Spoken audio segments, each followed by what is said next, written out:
Hello, guys. Welcome to episode number 7 of Edge TV's weekly show right here on Light TV, God's channel of blessings.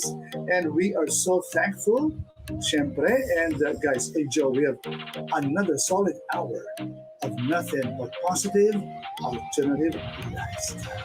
So keep it locked.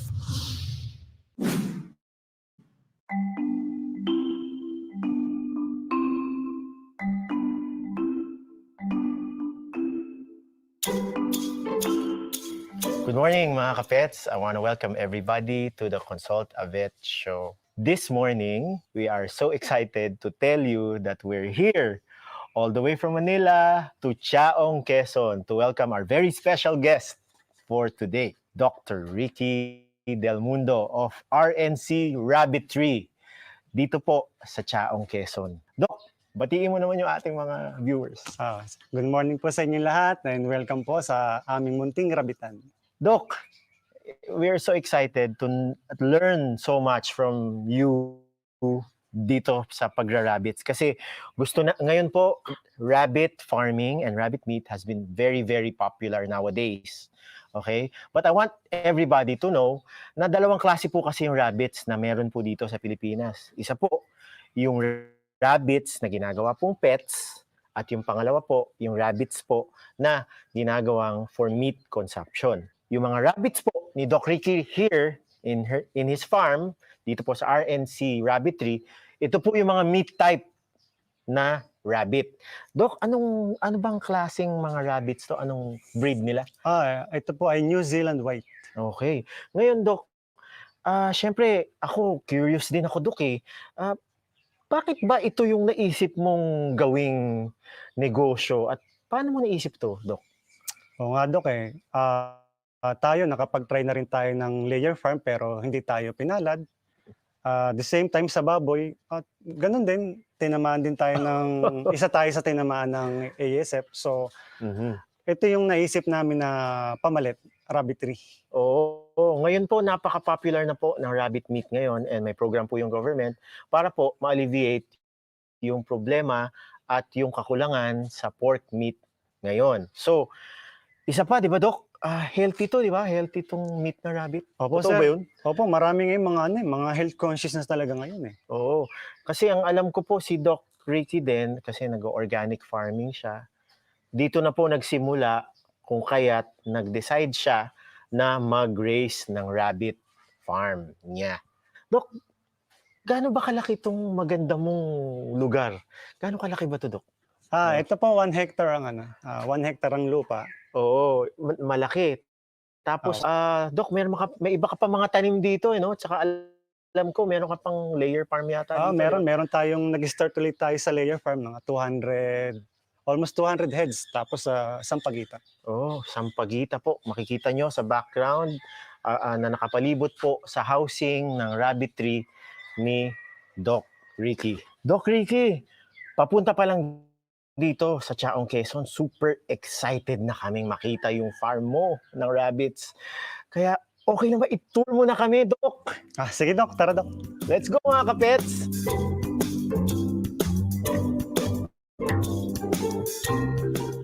Doc, nasaang section na ba tayo? Doc, nandito tayo sa ating nursery. At ano ba nangyayari dito, Doc? Dito po, nililipat natin yung ating doe 5 days before manganak siya. tas dito siya nanganganak, Doc. Ano? Opo. For the information of the viewers, pala, yung po yung nanay.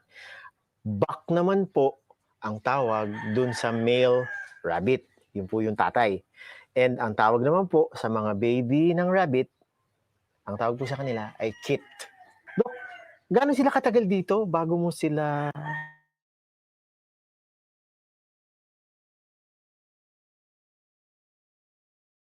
Yung 15 days, nintay natin magmulat yung cage, tapos pwede na po natin i-transfer sa grow out.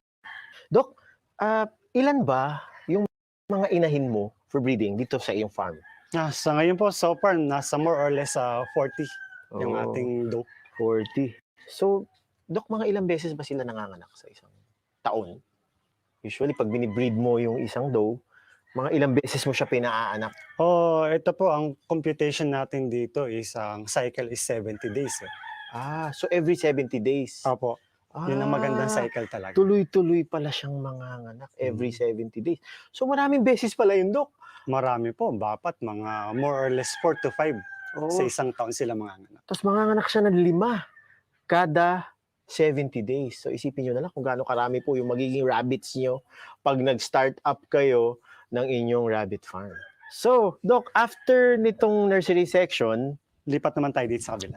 Ano naman tong section na to, Doc? Ito parang same ng nursery section pa rin po ito. So, tatagal din sila dito ng mga 15 days pa. After 15 days po, iwawalay po natin yung nanay. May iwan po yung mga kids. So aalisin, Doc, yung nanay. Saan siya dadalhin, Doc? Dito na po siya sa kabilang sa grow out. Doc, bakit anong difference ba nitong mga cages na to at saka yung cages ng grow out section? Ito po yung sa parang breeding cage natin ito Mapapansin nyo, mas malaki siya kasi meron siya mga anak So dapat talaga medyo maluwag. Okay.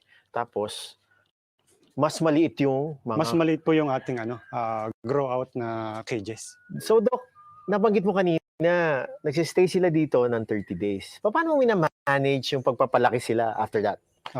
Doc, dito, only feeding sila, yung mga kids. Only sa feeds, only sa grass. So, after 30 days, lilipat natin sila sa grow out. Doc Jomar, dito na tayo sa ating grow out cages. Dito, Doc, mapapansin nyo, mas maliit po yung cages ng sa grow out. Individual sila, Doc, compared dun sa weanling section, Opo, Doc. Gaano katagal naman sila, Doc, dito magsistay? Dito po, mag-i-stay sila hanggang 2 months naman. 2 months. Mga abot ng 4 months of age yan. So, Doc, ano naman yung mga binibigay mong management at binibigay mo sa kanila dun sa loob ng 4 months na yun, bago sila katayin? Dito, Doc, ang feeding natin dito, nasa 70 to 100 grams per day. Tapos, only grass. Then, ang binibigay naman natin sa tubig ay probiotics. Yun lang. Ganun lang kasimple, Doc, Okay. Ilan, Doc, itong kasya sa iyong grow out stage dito sa section na to? Ang total na kasya po dito sa atin ay 175. Mga 175 grow outs. Magsistay po sila dito ng 2 to 4 months. Pagdating po ng 4 months, ready na sila for harvest. So nakita nyo po dito po sa RNC Rabbitry yung kanila pong management sa kanila mga rabbits.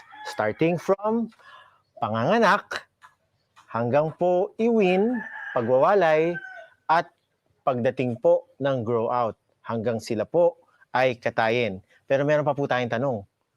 Paano nga ba sila dumadami, Doc? Doc, dyan natin ipapasok ang ating breeding. Ayun. So sa breeding naman po, meron pong mag-i-explain sa atin ito, yung kanila pong in-house veterinarian, si Dr. Adje, para explain sa atin ang breeding. So guys, you're in for a treat today because ngayon naman, i-discuss po natin yung breeding in rabbits. Here with us this morning, isa sa mga owners po ng RNC Rabbitry, yung in-house veterinarian nila. Pakilala ko po sa inyo si Dr. Jericho De Pala. Doc, kwento mo naman sa amin kung paano ba itong breeding na to in rabbits? Magandang umaga mga kapets. Ako pala si Doc Jerry.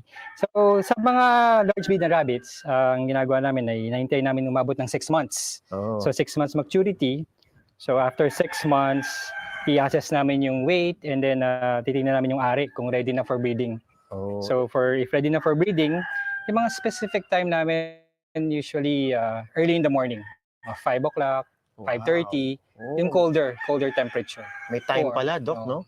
Doc, ito yung sa mga bucks, di ba? Yung mga lalaki, right? Ito mga. Okay. Pagdating naman, Doc, sa mga females, yung tinatawag nilang doe, paano naman yun pine-prepare? Yun, same din. Same age at 6 months. And then, i-assess namin yung weight, kung okay na yung weight niya. So, siyempre, kung wala naman siyang sakit. And then, pagka ready na for breeding, yung lalaki, may cage siya, yung buck.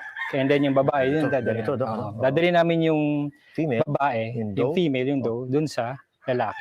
So, Doc, paano ba to ginagawa? Usually, yung katulad na sinabi ko kanina, yung buck and doe, ilalagay mo yung doe dun sa kulungan ng buck. And then, we make sure na 3 fall. Higher the chance ng successful yung breeding natin. Parang may courting din na nangyayari ngayon. Nag-film familiarize din yung buck, yung doe, namimili din niya ng buck. Pwede niyang tulungan. Yung iba, pwedeng talian. Tinatalian yung buntot para nakataas.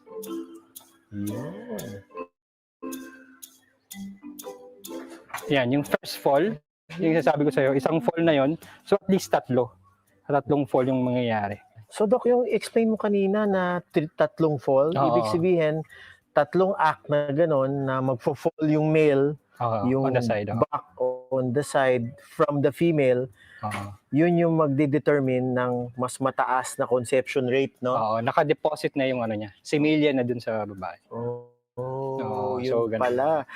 Grabe, ang dami po natin natutunan dito sa RNC Rabbitry, from pagpapaanak ng rabbits, from weaning, to grow out, to market, at kasama na po pati ang breeding. We want to thank, syempre, si Dr. Ricky Del Mundo.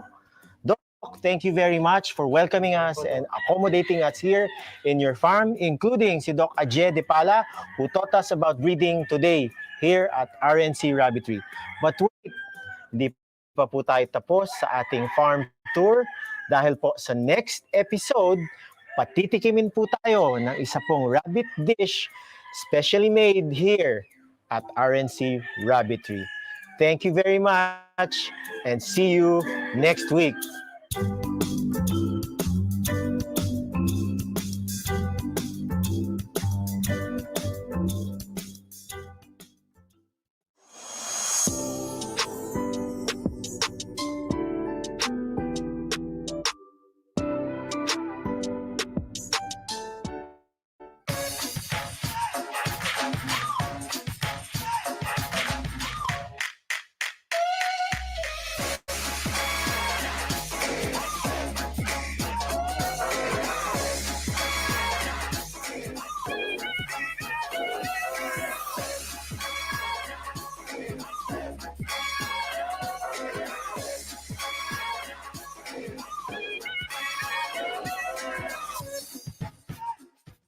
What is your most popular project that you made so far in your career? Probably most popular. Oh, that would be hard to say. We've done so many different things. We've done a lot of television specials, some movies, just tons of commercials, advertising, all kinds of stuff. We really believe in being creative as possible. We've done work with some of the major ministry organizations out there. There's a new museum of the Bible here in Washington, D.C. in the United States, $1 billion museum, totally focused on the history, the story, and the impact of the Bible. And we've done all the media for that museum in the last 5, 6, 7 years. It's a relatively new museum, and we've done all their media. We've produced programs in probably about 70 countries around the world, and we've gotten to work with some great ministry organizations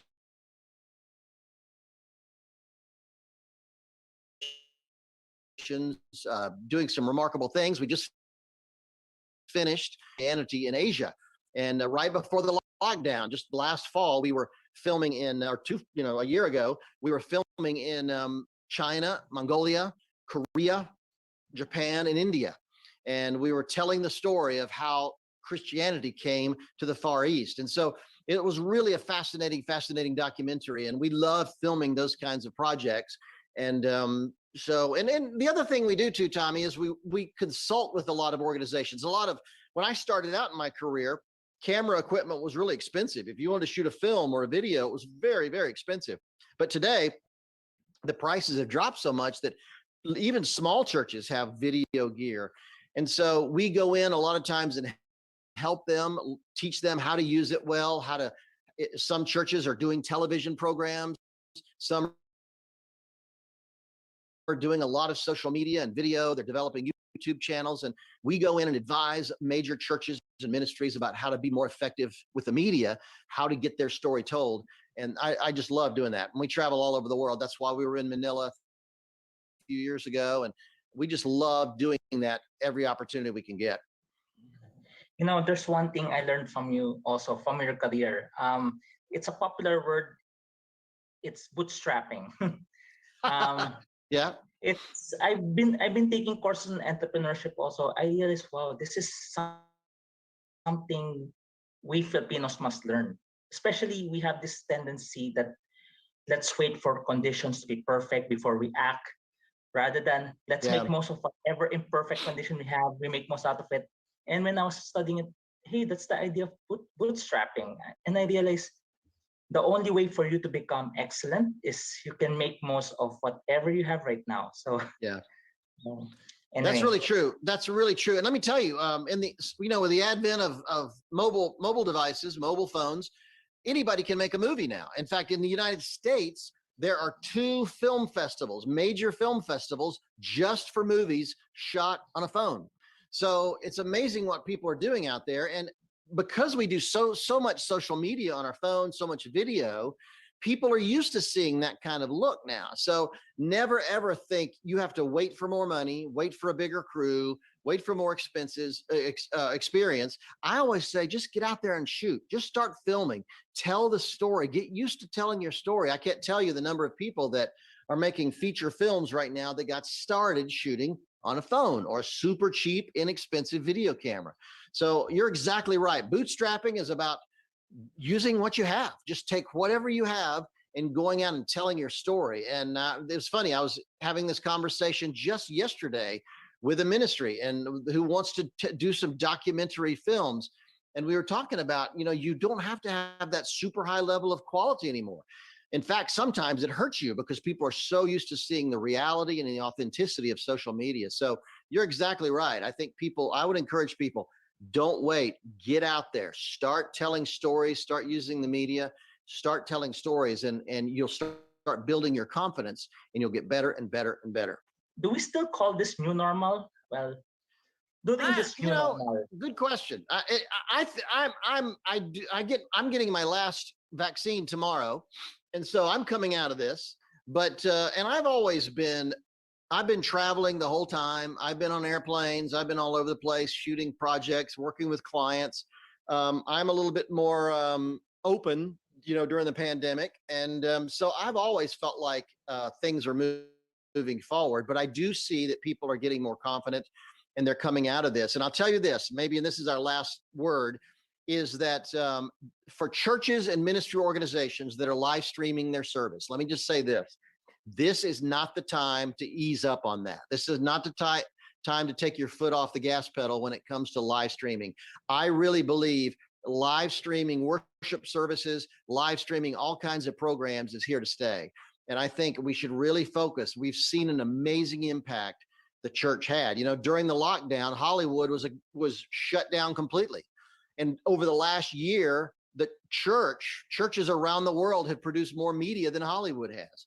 And I think people have really embraced it, and I'm seeing some amazing results. And so I just encourage, if you're a pastor, ministry leader out there, communications person in a church, I just say, keep going, keep doing amazing things with your live stream, getting the message out there online, because I think it's so important. And if there was anything I could close with, it would be that. The future is great. I'm seeing some remarkable things out there. So, but I would say, keep being creative, be unusual. Don't just shoot the normal service. make something really creative and unusual that would minister to people who are watching on their phone or a mobile device or watching at home on a computer. That's going to be the key. So before we end, we'll ask a few about your projects, especially bootstrapping. You know, I bootstrapped last year. I started my own podcast because I joined this particular group.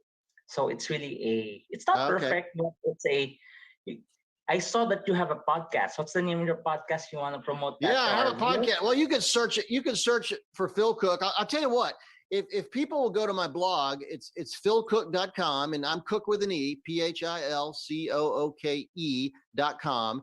You can find my podcast there. You can find my books. You can find the stuff I write about. I would just encourage people to go and check it out. But my podcast is really about the intersection of faith, media, and culture. And I write about Hollywood. I mean, I teach about media. I teach about producing programs. I teach about engaging the culture today.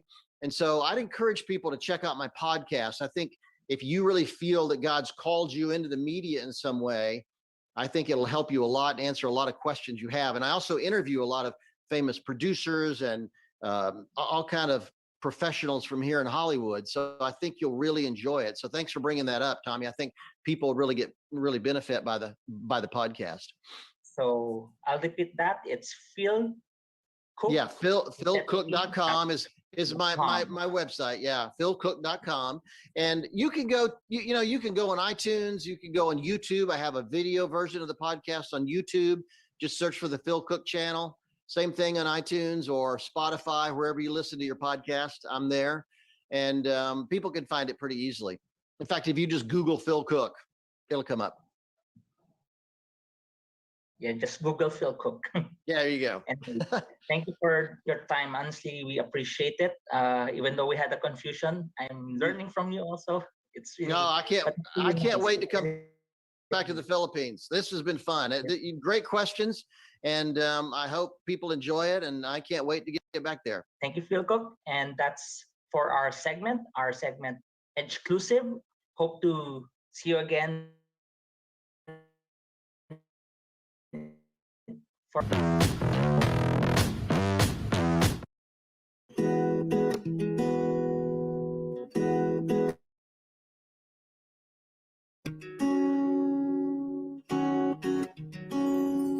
Kailangan bang paglaruan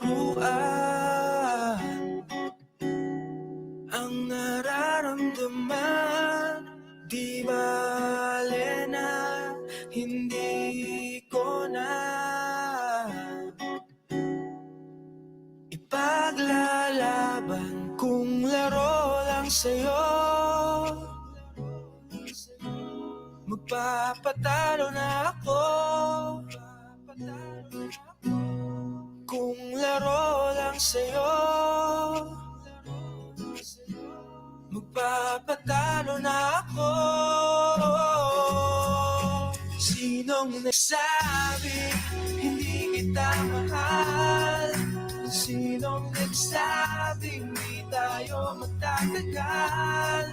Sinong nagsabi hindi kita mahal? Sinong nagsabi? Kani-kanina lang saya'y maipinta. Kakalipas lang ng oras na magkasama kung laro lang sa'yo. Magpapatalo na ako kung laro lang sa'yo. Magpapatalo na ako. Sinong nagsabi hindi kita mahal? Sinong nagsabi hindi tayo magtatagal? Sinong nagsabi hindi kita mahal? Sinong nagsabi?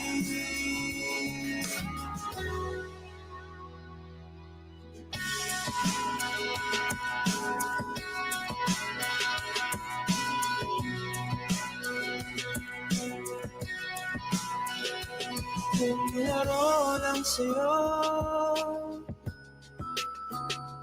Papatalo na ako. Sinong nagsabing hindi kita mahal? Sinong nagsabing di tayo magtatagal? Sinong nagsabing hindi kita mahal? Sinong nagsabi? Sinong nagsabi hindi kita mahal? Sinong nagsabing di tayo magtatagal? Sino ba ang tunay na nagmamahal? Sinong nagsabi? Sila ba o ikaw? Sila ba o ikaw? Sila ba o ikaw?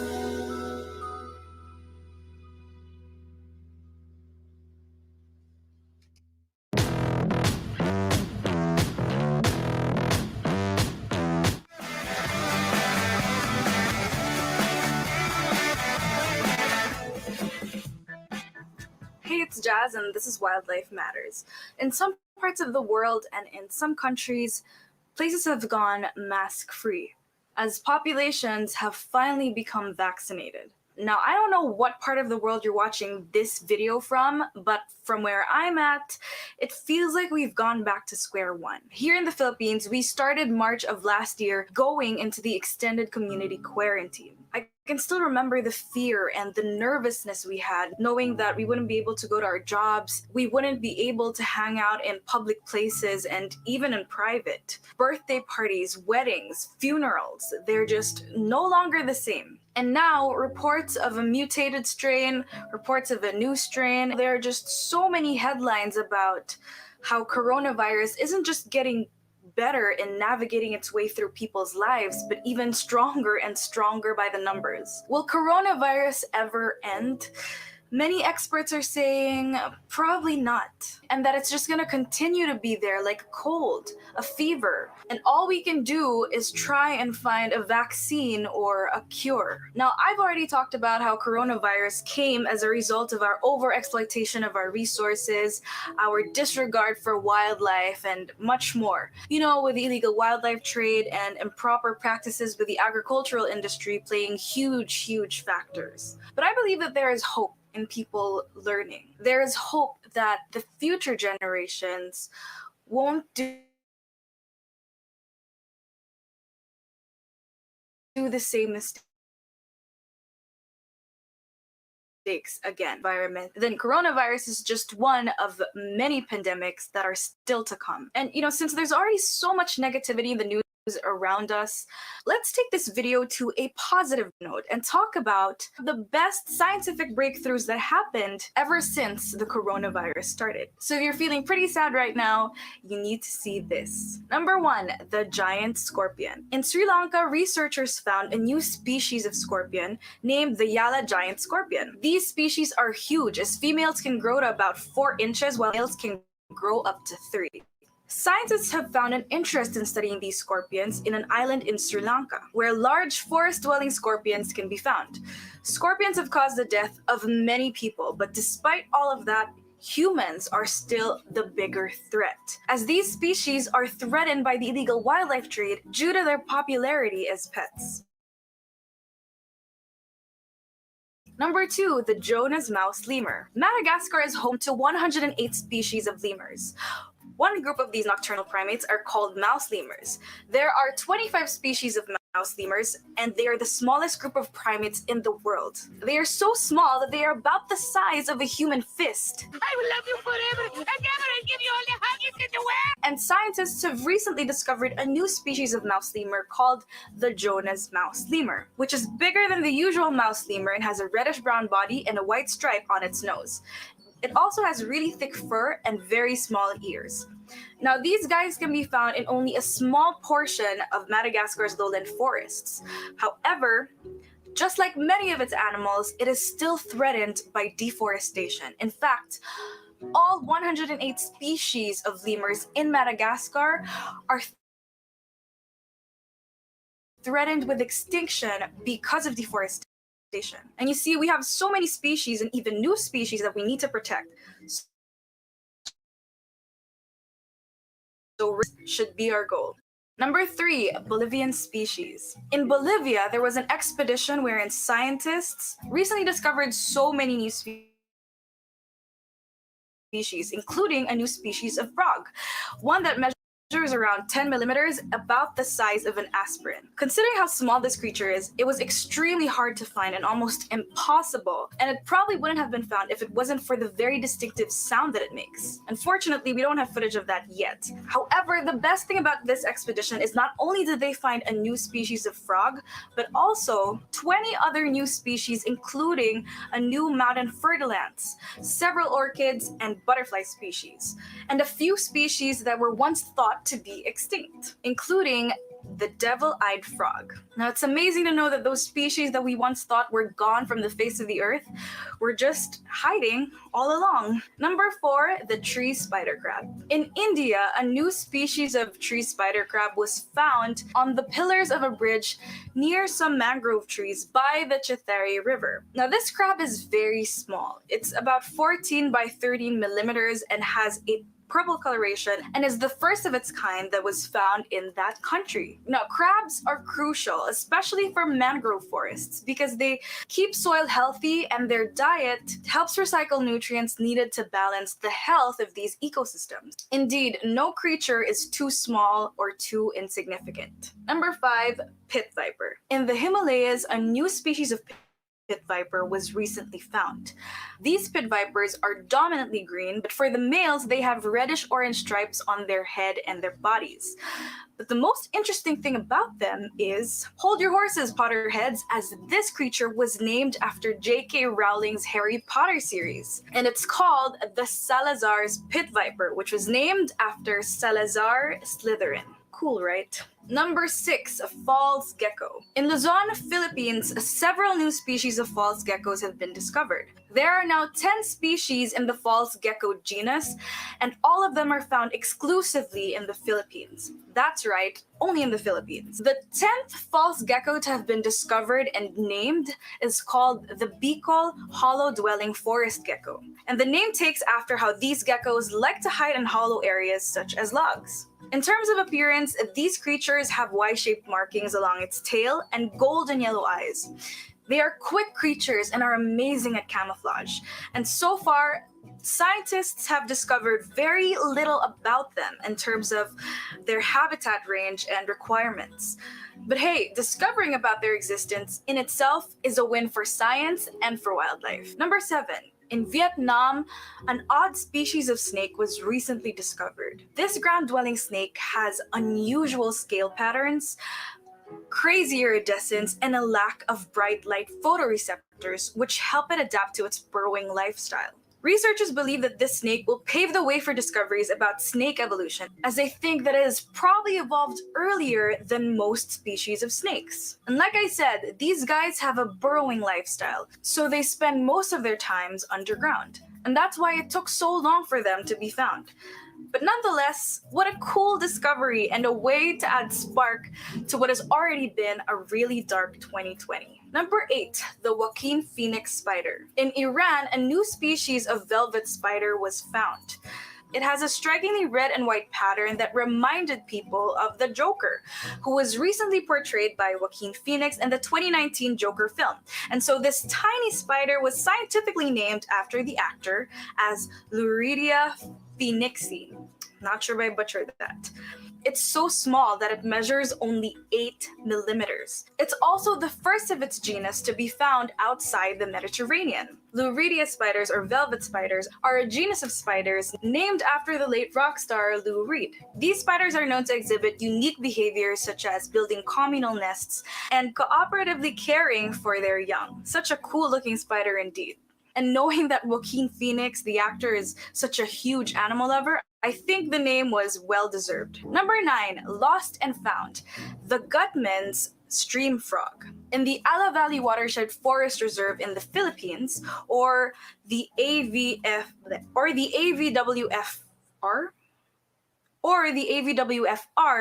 scientists have recently discovered a frog that was thought to be gone for 28 years. During a protected area assessment last September 2020, a scientist chanced upon the said animal and had it confirmed by the herpetologist who discovered and named that species. And true enough, it was a win, as we now know that these frogs are not extinct like we thought they were. No longer lost and finally found. This is a big win for the AVWFR because it's believed that the population of this species in that area is the only known living population of this frog in the entire world. And last but not the least, just this year, last March, a very rare species of fish was discovered for the first time here in the Philippines by a marine biologist who said that he was diving in Anilao, Batangas when he noticed an unusual fish that resembled a juvenile batfish.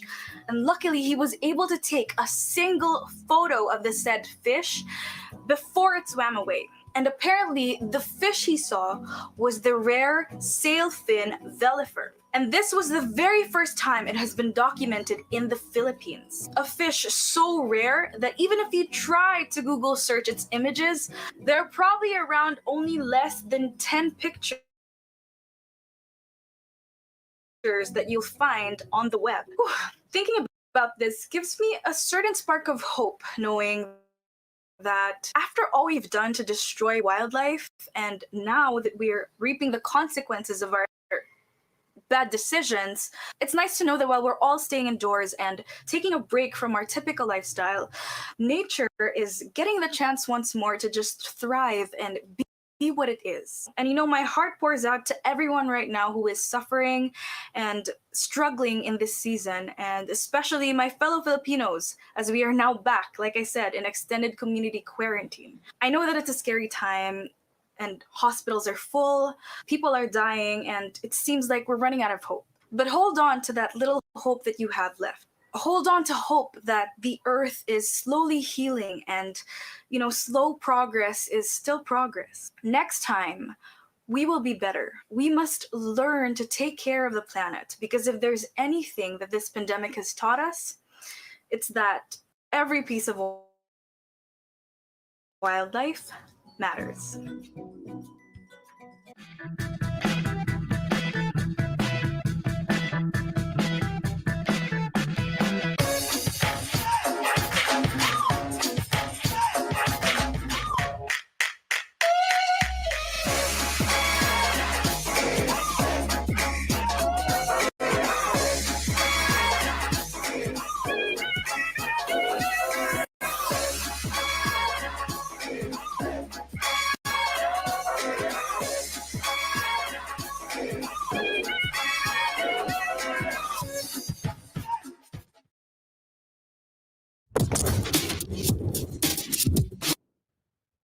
Now, ladies and gentlemen, we will be going to our main topic for the day, which is green and environment saving candelas.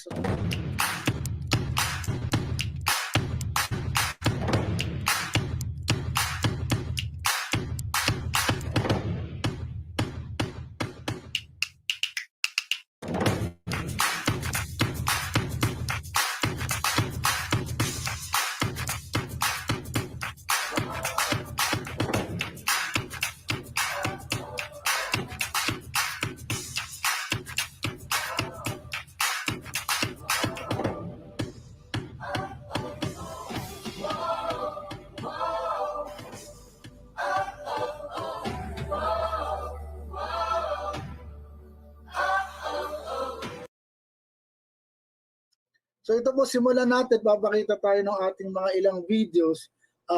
Simulan po natin doon sa area na nakuhaan po ng video noong April 4, 2016. Pakita po natin yung video. Ito po.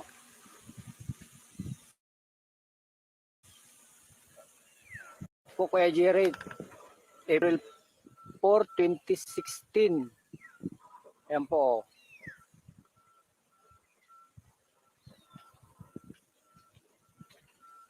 dito po nila inaayos yung stockpile. Ayan po, yun yung po yung bang house nila. Ito po. Tapos sa yung po doon sa taas, Kuya Jerry,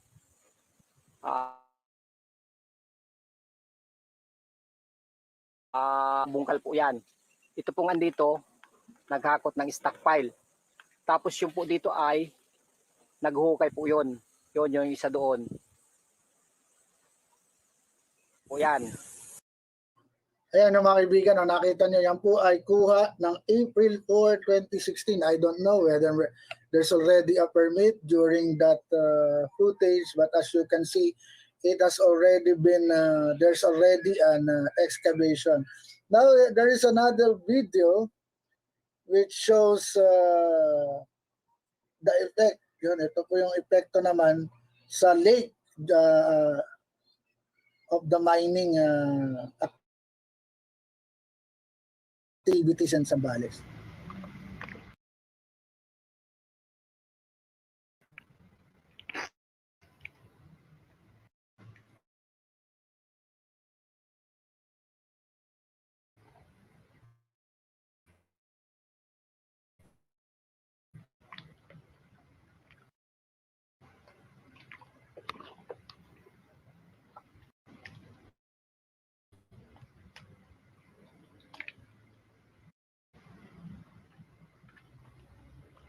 We will also show to you a video on the updated, kakukuha lang ata to May 7, 2021.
At ito po hindi po kami nagsasabi dito ng kung ano. Sabi ko nga, issue ang ating focus dito.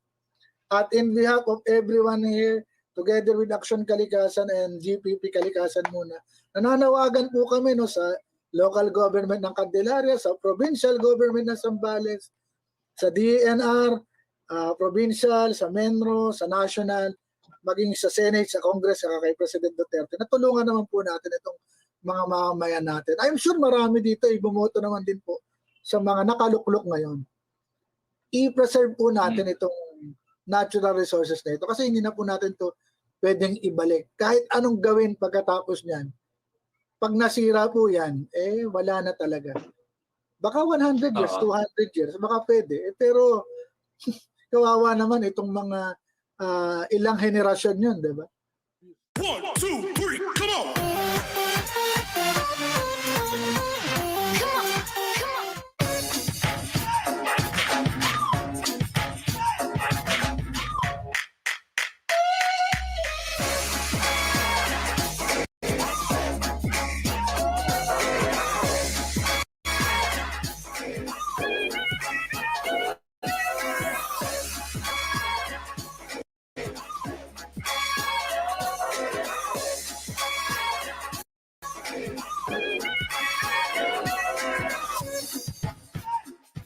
Hindi ba kayo nagtataka bakit iba-ibang size ng video tulad nito?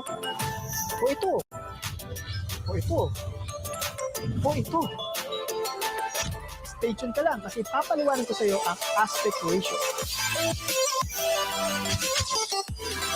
Action!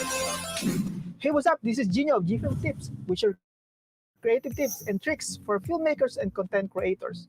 Whether newbie ka pa lang, or videographer o editor, kailangan mo malaman ang information na to so you can set up your camera correctly, create appropriate editing sequences, and upload your video in the right format. So ano nga ba ang aspect ratio? Ang aspect ratio ay ang frame ng size ng video na pinapanood niyo. Ito ang ratio ng video's width to its height. Remember, the first number is the width and the second number is the height. So in our phones, this is 16 and this is 9. So this is 16 by 9. At kapag tinayo natin, ito ang 9 by 16 na gamit sa TikTok, di ba? So yan ang dahilan kung bakit madalas ay may napapansin kayong black bars, no, sa mga gilid o taas ng mga videos natin na kung tawagin ay letterbox. Sa mga old films, makikita nyo ito sa gilid ng frame, at sa mga bagong movies naman, kadalasan ay nasa top and bottom.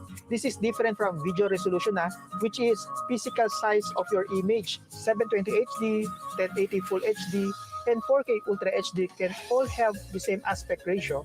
Mas marami lang pixels at larger ang resolution, making a bigger overall image. Para mas malinaw, isa-isayin natin ang mga commonly used aspect ratios. Simulan natin yan sa 4x3, meaning 4 units wide and 3 units tall. Bago na uso ang HDTV, ang mga television noon ay box o square. Ang aspect ratio lang dati ay 4x3 dahil na rin sa films na ginagamit sa pag-shoot sa pelikula na halos square ang video output. Pero huwag niyong isipin na laos na ang gantong frame size dahil ang sikat ngayon na Zack Snyder's Justice League ay naka 4x3. Konting history lang tayo. Dahil nag-evolve ang cinema, nag-isip ang mga filmmakers noon ng way para maging immersive ang viewing experience ng mga audience. Naisip nila na hindi naman box ang tingin natin sa mundo. Malawak ang nakikita natin.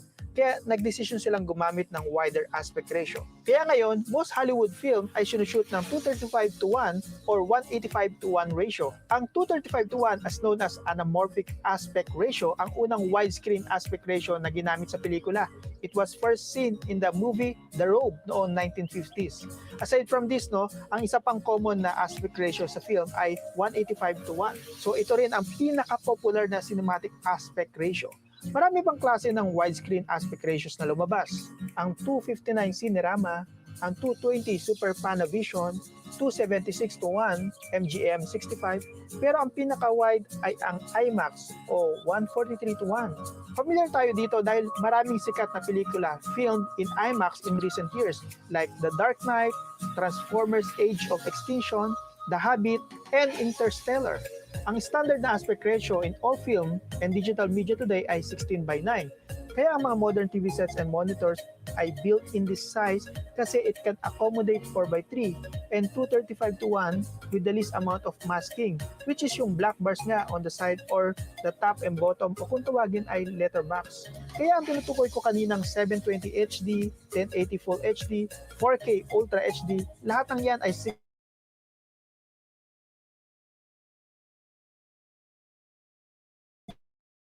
using our smartphones or yung mga DSLR DSLR natin, o kaya naman yung mga GoPro, ayan, o yung mga video cameras na katulad nito, di ba? O ganoon din sa mga cinema camera na tulad nito, ang bigat. So, ayan, lahat ng yan,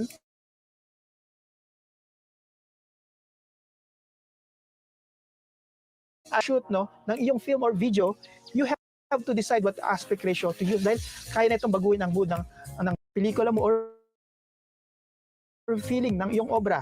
So kung ikaw ay nakapag-desisyon na kung anong aspect ratio ang gusto mong gamitin, pero wala ka namang film equipment, kami bahala sa'yo. We have film equipment for rent, like cameras katulad nito, mga lights, mga audio gear na swak sa budget niyo. Don't worry, madali po kami kausap. Just visit gfilmrental.com and let us know how we can help you. Back to our topic, gaya na nabanggit ko kanina, bago ka magsimulang mag-shoot, isipin nyo muna kung anong best aspect ratio to tell your story. Ang mga kailangan mo i-consider when choosing the appropriate aspect ratio for your project ay ang mga sumusunod. Una ay ang genre.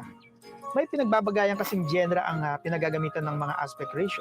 Usually, ang mga comedy at drama ay ginagamitan ng taller aspect ratios to fully show the characters kung saan ang kanilang expression o emotion ang main focus. Nagiging intimate din ang shot kapag close-ups, kaya mas madaling nakaka-relate ang mga audience. Yung mga wide aspect ratio naman can feel massive and overwhelming, bagay sa mga fantasy, sci-fi, at epic films. Dahil in this genre ay binibigyan ng emphasis ang pagiging grand at impressive ng background ng eksena. Pangalawa natin ay ang level of realism. Paano mo ba gustong makita ng audience ang iyong video as reality ba o fantasy? Kung gusto mo ang totoo ang dating, taller aspect ratio ang gamitin mo kasi mas malapit yun sa kung paano nakikita ng tao ang mundo. Wider aspect ratio naman ang ginagamit to show hyper-realism kasi iba ito sa usual na nakikita ng tao. At pag ganun ang framing, we're more likely to accept magical things happening on the screen. Mas madaling nagkikick in ang suspension of disbelief. Sa film ng Life of Pi, makikita natin na nag-interact ang object sa aspect ratio, even lumalabas sa frame ng aspect ratio. Ito ay ginagawa for creative visuals at para mag-communicate ng message sa mga viewers. Ang pangatlo nating dapat i-consider ay ang number 3, setting. Ano ang relasyon ng character sa setting? Importante ba ito sa storytelling? Kaya kung may mataas na building o structures na crucial sa kwento, maganda na gamitin mo ang tall na aspect ratio kung saan mas matu-feature mo ito na maayos.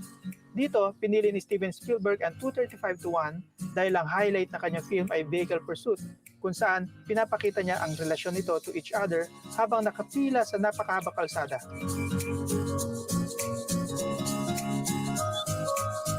Ang next natin ay ang character. Paano nagre-relate ang mga characters with each other?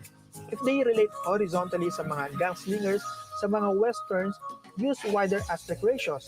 Tulad din sa film ng Jaws na ginamitan to ng wider aspect ratio na 2:35:1 para ipakita kung gaano kahaba ang shark na kinakatakutan ng mga characters sa pelikula.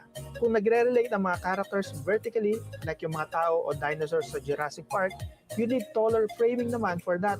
Ginamitan to ng 1:85:1 ratio because dinosaurs are tall. Ang last one na dapat natin consider ay time period. Aspect ratio can convey different time periods katulad sa Grand Budapest Hotel ni Wes Anderson. Gumamit siya ng 3 different aspect ratios during the film. 4:3 sa 1930s na eksena, ibang aspect ratio rin for 1960s, and nag-widescreen na siya sa 1980s. In this way, mas nararamdaman ng audience kung anong panahon ang bawat eksena. Tulad din sa movie ng Oz the Great and Powerful, ang shot na ito ay nagsimula sa 4:3 aspect ratio na black and white. At habang parating siya sa Land of Oz, unti-unting lumalawak ang screen at nagiging colorful. Nagpapaiwatig na naglakbay siya sa sinauna papunta sa makabagong panahon. Yan ang 5 dapat mong i-consider when using aspect ratio. Disclaimer lang po, no, hindi ito ang ultimate authority for choosing aspect ratio. Of course, you can break this. This is just a guide lang ayon sa mga nakalap kong mga iba't ibang klaseng aspect ratio na ginagamit ng mga professional, lalo na sa mga Hollywood. Whether you use one aspect ratio in your video or mag-experiment ka with different frames, ang importante ay ang istorya. Yun pa rin ang pinakamahalaga. So ito ang ilang past work ko na ginamitan ko ng iba't ibang klaseng aspect ratio. Ang Isa sa pinakasinubaybayang kwento sa kasaysayan ng comics. Ngayon, bibigyang buhay na sa telebisyon.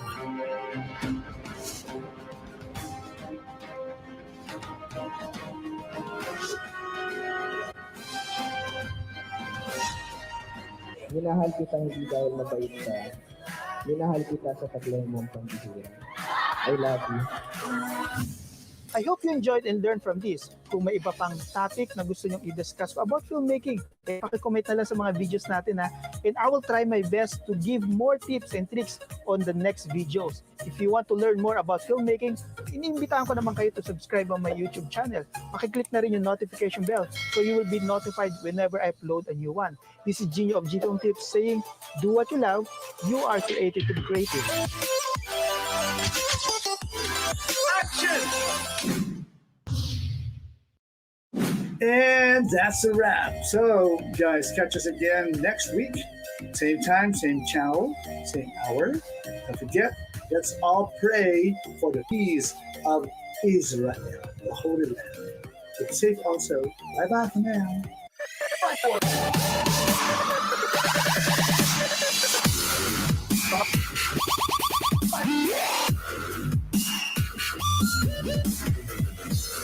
Stop.